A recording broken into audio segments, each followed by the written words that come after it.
एक समय की बात है, भगवान गौतम बुद्ध एक गांव में धर्म सभा को संबोधित कर रहे थे। लोग अपनी विभिन्न परेशानियों को लेकर उनके पास जाते और उसका हल लेकर खुशी खुशी वहां से लौटते।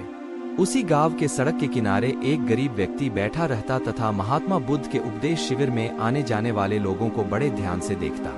उसे बड़ा आश्चर्य होता कि लोग अंदर तो बड़े दुखी चेहरे लेकर जाते हैं, लेकिन जब वापस आते हैं तो बड़े खुश और प्रसन्न दिखाई देते हैं। उस गरीब को लगा कि क्यों न वो भी अपनी समस्या को भगवान के समक्ष रखे।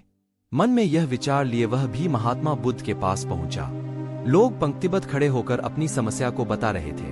जब उसकी बारी आई तो उसने सबसे पहले महात्मा बुद्ध को प्रणाम किया और फिर कहा, भगवान, इस गांव में लगभग सभी लोग खुश और समृद्ध हैं, फिर मैं ही क्यों गरीब हूँ। इस पर उन्होंने मुस्कुराते हुए कहा, तुम गरीब और निर्धन इसलिए हो क्योंकि तुमने आज तक किसी को कुछ दिया ही नहीं।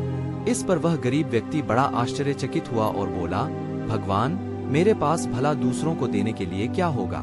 मेरा तो स्वयं का गुजारा बहुत मुश्किल से हो पाता है। लोगों से भीख मांग कर अपना पेट भरता हूँ। भगवान बुद्ध कुछ देर शांत रहे, फिर बोले, तुम बड़े अज्ञानी हो। औरों के साथ बांटने के लिए ईश्वर ने तुम्हें बहुत कुछ दिया है।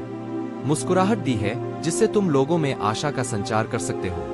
मुख दिया है ताकि लोगों से दो मीठे शब्द बोल सकते हो, उनकी प्रशंसा कर सकते हो।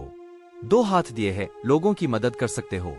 ईश्वर ने जिसको ये तीन चीजें दी है वह कभी गरीब और निर्धन हो ही नहीं सकता। निर्धनता का विचार आदमी के मन में होता है, यह तो एक भ्रम है, इसे निकाल दो। कभी भी मन में निर्धनता का भाव उत्पन्न होने नहीं दो, गरीबी अपने आप दूर हो जाएगी। भगवान बुद्ध का संदेश सुनकर उस आदमी का चेहरा चमक उठा और उसने इस उपदेश को अपने जीवन में उतारा, जिससे वह फिर कभी दुखी नहीं हुआ।